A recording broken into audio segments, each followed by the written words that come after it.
बनारस एक ऐसा शहर जहां समय थम सा जाता है, जिसकी हर गली हर घाट एक अलग ही कहानी कहती है, जहां गंगा के किनारे बहती हवाओं में एक अलग ही डिविनिटी महसूस होती है।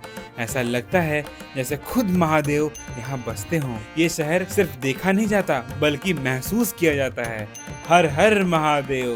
काशी की इस पवित्र धरती पर हर सांस में शिव का नाम गूंजता है। तो आइए इस जर्नी की शुरुआत करते हैं हमारे इस ब्लॉग से। हर हर गंगे। दोस्तों, आज मैं खड़ा हूँ विश्व के सबसे प्राचीन शहर यानी कि वाराणसी में। कहते हैं इस शहर को बसाया था तो भगवान शिव ने बसाया था, और आज भी ये भगवान शिव के त्रिशूल के ऊपर खड़ा है। तो ये कहा जाता है कि जब प्रलय आएगा ना, तब भी इस शहर को कोई कुछ नहीं नुकसान पहुंचा सकता, और सदी के अंत तक, मतलब प्रलय के अंत तक ये शहर, ये प्राचीन धरोहर बना रहेगा। तो गंगा माता को प्रणाम करके हम लोग हमारे काशी जर्नी की शुरुआत करते हैं। स्वागत करते हैं दोस्तों आपका श्री दशाश्वमेध घाट वाराणसी से। आज की वीडियो में हम आपको लेकर जाने वाले हैं वाराणसी के कंप्लीट टूर गाइड में। हम आपको बताएंगे वो हर डिटेल जो आप जानना चाहते हो, जैसे how to reach, where to stay, best time to visit Banaras, कहाँ कहाँ घूमना है, things to do and lastly budget. तो अभी आपको बताते हैं बनारस आपको आना कैसे है। अगर आप दिल्ली से आ रहे हो तो ऑप्शंस बहुत इजी हैं। फ्लाइट, ट्रेन और बस तीनों ही अवेलेबल है, और अपने बजट के हिसाब से आप ऑप्शन को चूज कर सकते हो। तो पहला ऑप्शन है फ्लाइट। अगर आप कंफर्ट और टाइम को दोनों को प्रायोरिटी देते हो तो फ्लाइट बेस्ट ऑप्शन है। देश के सारे बड़े शहरों से, जैसे कि दिल्ली, मुंबई, कोलकाता, चेन्नई, बैंगलोर और हैदराबाद से डायरेक्ट फ्लाइट मिल जाती है वाराणसी के लाल बहादुर शास्त्री इंटरनेशनल एयरपोर्ट के लिए। दिल्ली से फ्लाइट सिर्फ 1.5 या 2 घंटे में पहुंचा देती है, और अगर आप एडवांस में बुक करते हो तो वन वे फ्लाइट टिकट आपको कॉस्ट करेगी 2500 to 4000 रुपीज तक। लेकिन अगर आप लास्ट मिनट बुकिंग करते हो तो 7 से 8000 तक भी जा सकता है। एयरपोर्ट से मेन सिटी यानी कि दशाश्वमेध घाट या काशी विश्वनाथ टेम्पल तक की डिस्टेंस लगभग 22 किलोमीटर है, जिसे आप प्रीपेड टैक्सी या ऑटो या कैब से 300 से 500 रुपए में 40 मिनट्स में पहुंच सकते हो। दूसरा ऑप्शन है ट्रेन। अगर आप थोड़ा स्लो और सीनिक रूट एंजॉय करना चाहते हो तो ट्रेन एक बेस्ट और बजट फ्रेंडली ऑप्शन है। दिल्ली से वाराणसी जंक्शन या बनारस स्टेशन के लिए हर दिन मल्टीपल ट्रेन्स मिल जाती हैं, जैसे कि काशी विश्वनाथ एक्सप्रेस, वंदे भारत एक्सप्रेस, शिव गंगा और महामना एक्सप्रेस, जो कि आपको 10 से 12 घंटे में पहुंचा देती है। और टिकट फेयर डिपेंड करता है क्लास पर। स्लीपर क्लास का किराया अराउंड 400 से 600 रुपए होता है, थर्ड एसी में 900 से 1300, और अगर आप कंफर्ट चाहते हो तो सेकंड एसी में 1500 से 1800 तक की टिकट मिल जाती है। तीसरा ऑप्शन है बस। अगर आप थोड़ा फ्लेक्सिबल हो और बजट टाइट है तो बस भी एक ऑल्टरनेटिव अच्छा है। दिल्ली से वाराणसी के लिए यूपी, एसआरटीसी, प्राइवेट वोल्वो और एसी स्लीपर बसेस इजीली मिल जाती हैं, जिसका टिकट फेयर होता है 900 से 1500 रुपए के बीच में, और ट्रैवल टाइम होता है 12 से 14 घंटे का। दिल्ली में आईएसबीटी, आनंद विहार से डेली बसेस मिल जाती हैं, और कुछ प्राइवेट ऑपरेटर्स रेड बस या मेक माई ट्रिप पर इजीली बुक की जा सकती हैं। हम लोग आए हैं हमारी प्राइवेट गाड़ी से, क्योंकि जिस प्लेस पे मैं रहता हूँ वहाँ से बनारस की दूरी सिर्फ 200 किलोमीटर है, तो 5 घंटे का रास्ता है। अब बात करते हैं वाराणसी आने का बेस्ट टाइम क्या है। देखो, बनारस आप पूरे साल कभी भी आ सकते हो, लेकिन सबसे परफेक्ट वेदर होता है अक्टूबर से मार्च तक। इस टाइम पे गंगा के घाटों पर ठंडी ठंडी हवा चलती है, और सुबह की गंगा आरती का एक्सपीरियंस एकदम डिवाइन होता है। लेकिन एक बात याद रखना, कार्तिक मास और सावन मास में आने से बचना, क्योंकि इस टाइम यहाँ भक्तों की ऐसी भीड़ होती है कि कदम रखने की भी जगह नहीं। हम तो कार्तिक मास में यहाँ पे आए थे, एंड अपने आंखों से देखा कि यहाँ पे इतनी ज्यादा क्राउड थी कि हमारे तो पैरों तले जमीन खिसक गई। पर महादेव की यही इच्छा थी, तो we don't regret it at all. पर हाँ, सैटरडे, संडे या लॉन्ग वीकेंड्स में तो बिल्कुल अवॉइड करना, वरना घाट से टेम्पल तक चलने में ही आधा दिन निकल जाता है, और गंगा आरती देखने का भी अवसर नहीं मिलता। तो वीकडेज में अक्टूबर से मार्च के बीच में ट्रिप प्लान करो। वेदर भी परफेक्ट होता है, क्राउड भी मैनेजेबल, और बनारस का चार्म अपने पूरे ग्लो में होता है। तो हम बनारस काफी बार जा चुके हैं, स्पेशली हमारी शादी के बाद। तो हम 2 बार गदौलिया चौक में ही रुके थे, जहां अक्सर लोग रुकते हैं, क्योंकि यहां से दशाश्वमेध घाट और काशी विश्वनाथ मंदिर बहुत ही पास है। इनफैक्ट वॉकेबल डिस्टेंस है। तो गाइस, ये है हमारा hotel. This is Bachchan palace. ये दशाश्वमेध घाट के पास है। दोस्तों, ये है हमारा रूम। आप देख सकते हो। और इसी में हम लोग रुके हुए हैं। एम्बिएंट लाइटिंग है विथ एयर कंडीशन, छोटी सी टीवी और ये है बेड। एग्जैक्टली। और ये रहा वॉशरूम, छोटा सा with shower. So yup, everything is there. इसका रूफटॉप रेस्टोरेंट ऊपर है जो आपको हम लोग दिखाएंगे अभी। बट जैसे कि मैंने बताया, हम इस बार कार्तिक मास में गए थे तो हमें तो पूरे गदौलिया चौक में कहीं भी होटल नहीं मिला, और जो मिला उसके प्राइसेस बहुत हाई थे। माइंड इट, ये हमारा लास्ट मिनट प्लान था, तो हमें गंगा घाट से थोड़े दूर BHU एरिया में ही होटल लेना पड़ा। और अगर आप पीक सीजन या कोई मास में आ रहे हो जब भीड़ बहुत ज्यादा हो तो प्लीज एडवांस में ही बुक करा कर आना। तो आप देख सकते हो हमारे होटल का नाम है सुपर कलेक्शन ओ, और ये एरिया IIT BHU में है। और इस कमरे का जो दाम पड़ा है दोस्तों, वो सिर्फ 920 रुपीज पड़ा है। और आप देख सकते हो कितना बढ़िया बेड है, बिल्कुल गद्देदार। अंशु कैसा लग रहा है बेड? ओह नाइस, मस्त यहाँ पे बेड है। आप देख सकते हो एक टेलीफोन मिला है, डबल बेड का बेडरूम है, एक कबर्ड है, टीवी भी है भाई, एक सोफा भी मिल रखा है यहाँ पे। और यहाँ पे एक बेंच है, यहाँ पे तैयार होने के लिए मिरर है। और यहाँ पे आप देख सकते हो वॉशरूम है। तो यहाँ से अगर आपको घाट जाना है तो यहाँ से घाट की जो दूरी है वो 5 से 7 किलोमीटर है। वहाँ तक पहुँचने के लिए आपको ऑटो, रैपिडो या फिर ओला उबर आपको करना पड़ेगा। घाट के किनारे जो होटल्स हैं वो बहुत महंगे हैं टू बी ऑनेस्ट, क्योंकि अभी हम लोग कार्तिक महीने में आए हैं, यानी अक्टूबर के महीने में आए हैं। तो अभी यहाँ पे होटल के दाम बिल्कुल स्काई रॉकेट है।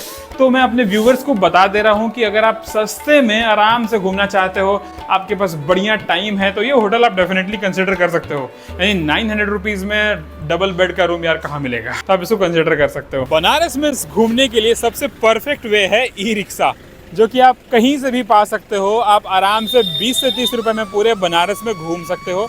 और सबसे कन्वीनियंट वे है, क्योंकि भाई बनारस में ट्रैफिक बहुत होती है, तो भाई अपनी गाड़ी तो बिल्कुल भूल के मत जाना, नहीं तो बैंड बज जाएगी। जगह जगह पे पुलिस ने बैरिकेड लगा रखे हैं।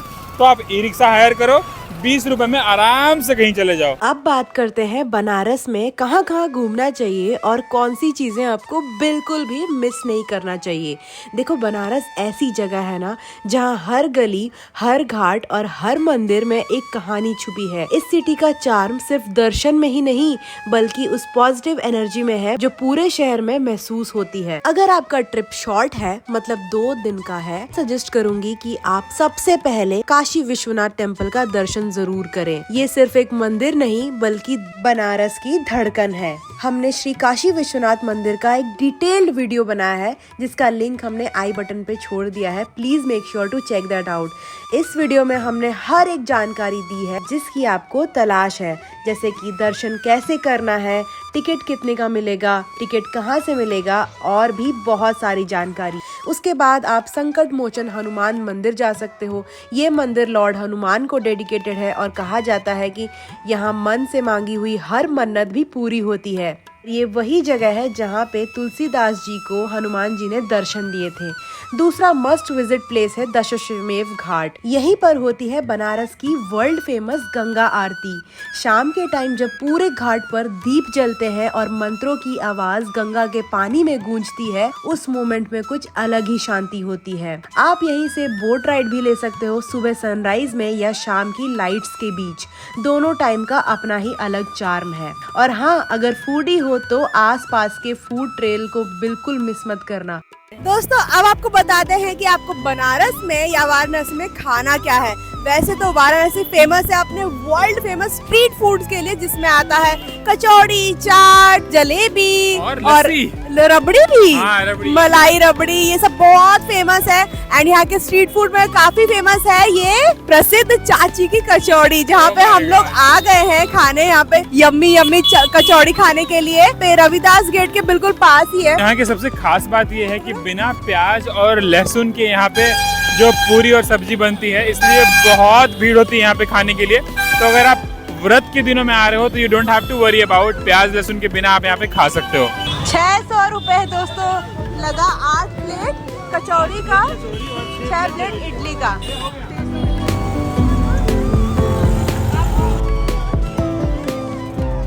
कैसा लग रहा है? बहुत अच्छा। कितना रेटिंग दोगे 5 में से? 5 में से 5। अभी हम लोग घूम रहे हैं बनारस के इन गलियों में और इसके बाद हम लोग जा रहे हैं यहाँ का फेमस काशी चाट भंडार, जहाँ से हम लोग खाएंगे गर्मा गर्म चाट। तो भाई लोग हम लोग काशी चाट भंडार का ये टोमेटो और फेमस समोसा चाट खा रहे हैं। बहुत ही मस्त है यार, कमाल का। चलो गला जी, और आप यहाँ आए तो जरूर ट्राई करें। 60 रुपीज पर प्लेट है ये और बहुत भीड़ है भाई, बहुत ज़्यादा भीड़ है। कैसा है?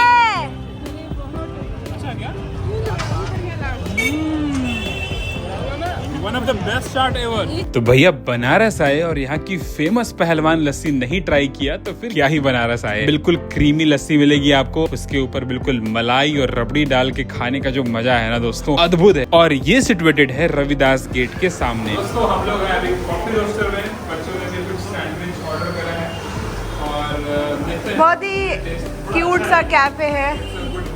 देखो यहाँ टायर का बना हुआ है बैठने के लिए। सो गाइज अभी हम लोग डिनर करने आए हैं इडली और चटनी का। हम लोग हैं बंगाली टोला में और ये आप देख सकते हो शॉप है पुरुषोत्तम इडली कॉर्नर। काफ़ी नामी ये दुकान है, रेस्टोरेंट भी बोल सकते हो, बट ये देख सकते हो कितना छोटा सा मिनी रेस्टोरेंट बोल सकते हो। एंड अंदर प्लेस है बैठने का भी। यहाँ बन रहा है वड़ा, ये है idli and we are super duper excited to eat over here. तो अगर आप कभी भी बंगाली टोला आओ, ये जगह दशाश्वमेध घाट से काफ़ी पास में है, तो अगर आप कभी भी यहाँ पे आओ तो अपनी इडली यहाँ पे खाना जरूर ट्राई करना, मत भूलना। चलो अच्छा है गाइस, हमारा रिव्यू तो अच्छा है। अरे भैया बनारस आए और बनारस की पान न खाए तो फिर क्या खाए। दोस्तों स्वागत करते हैं बनारस के एक और आइकॉनिक फूड लोकेशन से, जिसका नाम है केशव तांबुल भंडार। और ये वही जगह है जहाँ से प्रधानमंत्री नरेंद्र मोदी ने पान खाया था। चलो जल्दी से आते हैं और आपको दिखाते हैं कि यहाँ का पान कैसा मिलता है। कम ऑन दोस्तों, देखिए पान बन रहा है अभी और अंकल जी पान लगा रहे हैं। अंकल जी आपकी दुकान से मोदी जी ने पान खाया था क्या? अच्छा, वाह, उनकी फ़ोटो भी लगी है मोदी जी की। और मीठा पान हम लोग खा रहे हैं, देखते हैं कैसा है। तो भैया पान खा लिए हैं बनारस आके और बहुत ही मज़ेदार एक्सपीरियंस है, मज़ा आ रहा है, एक नंबर एक्सपीरियंस है। वाह भाई वाह, पान खा के मज़ा आ गया। अगर आपका ट्रिप 3 या 4 दिन का है तो और भी ज्यादा एक्सप्लोर करने के ऑप्शंस मिल जाते हैं। सबसे पहले चले जाओ काल भैरव मंदिर, जिन्हें बनारस का कोतवाल कहा जाता है, यानी कि शहर के प्रोटेक्टर। यहाँ दर्शन लेना एक अलग ही एनर्जी देता है। फिर एक दिन डेडिकेट करो घाट्स एक्सप्लोर करने में। बनारस में 80 से ज्यादा घाट्स हैं और हर एक घाट की एक अलग ही हिस्ट्री और वाइब है। सुबह के टाइम 80 घाट पे सनराइज देखना एक लाइफ टाइम एक्सपीरियंस है। लोग यहाँ पे मेडिटेशन करते हैं, मॉर्निंग आरती होती है और गंगा के ऊपर निकलता सूरज बस दिल छू लेता है। फिर जाओ नमो घाट, जो रिलेटिवली नया है पर बहुत ही क्लीन और फोटोजेनिक है। यहाँ से सनराइज या सनसेट दोनों ही अमेजिंग लगता है। तो दोस्तों बनारस दर्शन के अंतिम भाग में हम लोग आ पहुँचे हैं विश्व प्रसिद्ध नमो घाट में। और आप देख सकते हो मेरे पीछे कितना बढ़िया स्ट्रक्चर बना है, भगवान शिव का होल्डिंग हैंड वाला स्ट्रक्चर, और ये कितना सुंदर है, क्या बात है। नमो नमः, बहुत ही अच्छा है दोस्तों ये लोकेशन। ऐसा लग रहा है न्यूली बिल्ट है, ऐसा लग रहा है कि हम लोग इंडिया में है ही नहीं। इतना साफ सुथरा सब कुछ, बहुत ही अच्छा है। बट ये थोड़ी सी दूरी पे है। अगर आप BHU में रह रहे हो तो वहाँ से आपको 30 मिनट्स का डिस्टेंस तय करना पड़ेगा। ऑटो रिक्शा या फिर आप कैब लेके यहाँ पहुँच सकते हो। सब कुछ साफ सुथरा है, बहुत ही अच्छा लग रहा है। दशाश्वमेध घाट तो हर कोई जा रहा है यार, तो यहाँ पे आप आ सकते हो अगर आपको शांति चाहिए एंड साफ सफाई चाहिए। आई नो कि दशाश्वमेध घाट बहुत सुंदर है एंड वहाँ पे आरती होती है, गंगा स्नान भी होता है, यहाँ पे भी होती है, बट ये बहुत ही सुंदर और क्लीन है और बिल्कुल ही लेस क्राउडेड है। बहुत ही लेस क्राउडेड है। और अगर आपको प्रिस्टीन बीच चाहिए गंगा में, मतलब जहाँ पे यहाँ पे स्नान करना है या बोटिंग करनी है, तो ये जगह आपके लिए परफेक्ट है। मणिकर्णिका घाट भी जरूर देखना। ये बनारस का सबसे पुराना और स्पिरिचुअल घाट है, जहाँ लाइफ और डेथ दोनों एक साथ महसूस होती है। अब बात करते हैं ऑफ बीट टेम्पल्स की। एक है न्यू काशी विश्वनाथ टेम्पल जो BHU कैंपस के अंदर है। ये मंदिर पूरे मार्बल से बना है और काफी शांति भरा है। दूसरा है तुलसी मानस मंदिर, जहाँ तुलसीदास जी ने रामचरितमानस लिखी थी। यहाँ के वॉल्स पर रामायण के वर्सेस लिखे हुए हैं जो कि बहुत ही सुंदर है। आप दुर्गा कुंड मंदिर भी जा सकते हो। ये रेड कलर टेम्पल एकदम सीनिक लोकेशन पे है, जहाँ कुंड के रिफ्लेक्शन में मंदिर और भी खूबसूरत लगता है। विश्वनाथ गली के ब्रास दियाज, रुद्राक्ष मालाज और बनारसी सिल्क साड़ीज भी यहीं मिलते हैं। Perfect souvenirs for your family and friends. तो दोस्तों, दशाश्वमेध घाट के पास आप असली का रुद्राक्ष खरीद सकते हैं और ये इसकी असली पहचान है। सिक्के के बीच में घूमेगा और इसे आप अगर आप पानी में भी डालते हो ना तो उसमें डूब जाएगा, वो ऊपर नहीं आएगा। तो ये इसका असली पहचान है। और देखिए फल के अंदर आता है, तो आप ले सकते हैं। क्या प्राइस है इसका? ये 100 का 5। 100 का 5। तो देखो मेरी दीदी भी कर रही है, सिक्के के बीच घूमेगा। अगर आपको फोटोग्राफी या स्लो ट्रैवल पसंद है तो एक दिन सिर्फ घाटों पर चलकर लोगों से बातें करके और लोकल म्यूजिशियंस को सुन के बिताना। बनारस का एसेंस वहीं से महसूस होता है। तो छोटी ट्रिप हो या लंबी, बनारस में हर पल एक कहानी है। 2 दिन में आप स्पिरिचुअली और कल्चर का टेस्ट ले सकते हो, और अगर 3 या 4 दिन हो तो बनारस आपके अंदर तक उतर जाता है। तो अब बात करते हैं आखिरी पड़ाव या फिर लास्ट सेगमेंट की, जो कि सबसे इम्पोर्टेंट है, यानी कि बजट। अगर आप बनारस का 3 दिन और 2 रातों का ट्रिप प्लान कर रहे हो तो ये रहा एक शॉर्ट और realistic budget breakdown. Budget travellers के लिए स्टे 80 घाट या गदौलिया चौक के पास है, जो कि आपको 800 से 1500 रुपए तक मिल जाएगा पर नाइट के लिए। मतलब टोटल 1600 to 3000 रुपीज तक हो जाएगा 3 दिन के लिए। मिड रेंज होटल्स आपको 3000 से 6000 तक के मिल जाएंगे पर नाइट, जिसमें ब्रेकफास्ट आपका इंक्लूडेड होता है। खाने में तो बनारस स्ट्रीट फूड हेवन है। 50 रुपए में चाट, 30 रुपए में लस्सी और 70 से 100 रुपए में कचौरी सब्जी। पूरे ट्रिप का फूड कॉस्ट हो जाता है 1000 से 1200 रुपए पर पर्सन। और अगर आप कैफेज में खाओगे तो 2500 से 3000 तक मानकर चलो। लोकल ऑटो और ई रिक्शा 20 रुपए से 50 रुपए पर राइड लेते हैं और 3 दिन का ट्रांसपोर्ट कॉस्ट आपको आ जाता है 1000 रुपए के अंदर। बोट राइड सनराइज टाइम पर होता है 150 रुपीज पर पर्सन, और अगर आप प्राइवेट बोट टूर लेना चाहते हो तो 800 रुपए में मिल जाता है। शॉपिंग में बनारसी साड़ी या सोवेनियर्स अगर खरीदते हो तो 500 से 2000 रुपए में मिल जाता है। तो ओवरऑल बजट ट्रैवलर का टोटल हो जाता है 4000 से 5000 रुपए तक पर पर्सन, वो भी। और अगर आप मिड लग्जरी ट्रैवलर हो तो 12000 से 15000 तक हो जाएगा। दिल्ली से फ्लाइट 3500 से 5000 रुपए राउंड ट्रिप, और ट्रेन का 700 से 1500 वन वे मिल जाता है। मतलब बनारस का ट्रिप आप 10,000 के अंदर इजीली कर सकते हो अगर आप स्मार्टली प्लान करो तो। और अगर आप हमारे चैनल पे पहली बार आया हो तो हमारे वीडियो को लाइक कर दो, सब्सक्राइब कर दो हमारे चैनल को। मिलते हैं बीइंग रोमर्स, घूमते रहो इंडिया।